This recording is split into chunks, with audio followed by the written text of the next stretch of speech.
আওয়ামী লীগের সকল কার্যক্রম নিষিদ্ধ।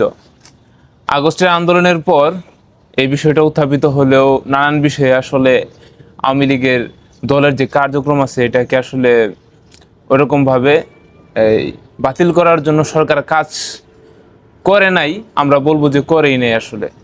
কারণ গত বুধবার রাষ্ট্রপতি পলায়ন করার পরে যেভাবে আন্দোলনগুলো হইতেছিল, এরকম জোরালো আন্দোলন হয় নাই।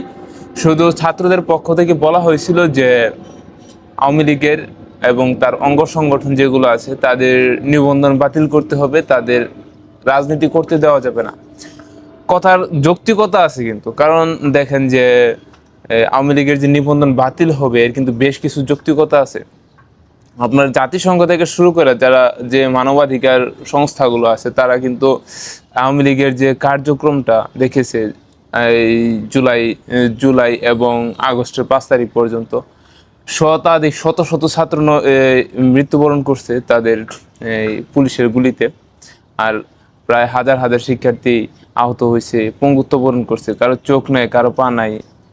তাহলে দেখেন যে একটা রাজনৈতিক দল যদি এত হিংসাপরায়ণ হয়, এত প্রতিহিংসাপরায়ণ হয় একটা দেশের মানুষের প্রতি, যাদের যাদের ভোটে তারা নির্বাচিত, যাদের জনগণের আসলে এটা হয়েছিল 2009 সালে, পরে তার ভোটে নির্বাচন হয় নাই, তখন তারা দলের জুড়ে গেছে আর কি। আচ্ছা যাই হোক, ওটা অনেক লম্বা বিষয়।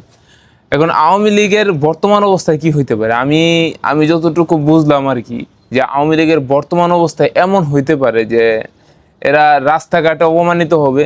অপমানিত এটা তো আপনার একবারে সাধারণ বিষয়।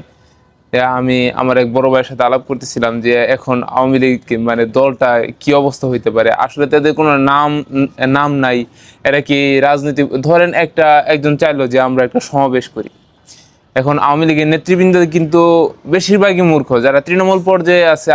আমি দেখি না এরকম, আমাদের এলাকায় তো অনেকে ওইরকম আছে, দেখি যে আসলে ওইরকম মানে যোগ্য কেউ নাই আওয়ামী লীগে।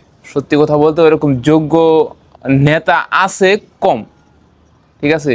তাহলে দেখেন যে ওরা একটা মূর্খতা করবে কি, যে জানার পরেও যে আওয়ামী লীগের নিবন্ধন বাতিল হয়ে গেছে, তাদের সকল কার্যক্রম বন্ধ, সবকিছু জানার পরেও তারা চেষ্টা করবে মিছিল মিটিং, সভা প্রতিবাদ এসব করার জন্য।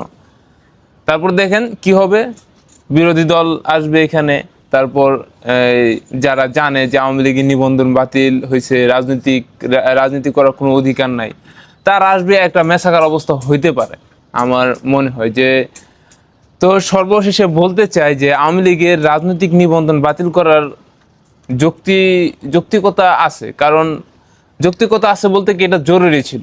সত্যি কথা বলতে এটা জরুরি ছিল, এটা নিয়ে বেশ কিছুদিন কথা হয়েছে। তো ফাইনালি আওয়ামী লীগের নিবন্ধন বাতিল হয়েছে, এটা আমি ব্যক্তিগতভাবে মানে প্রশান্তি বোধ করছি।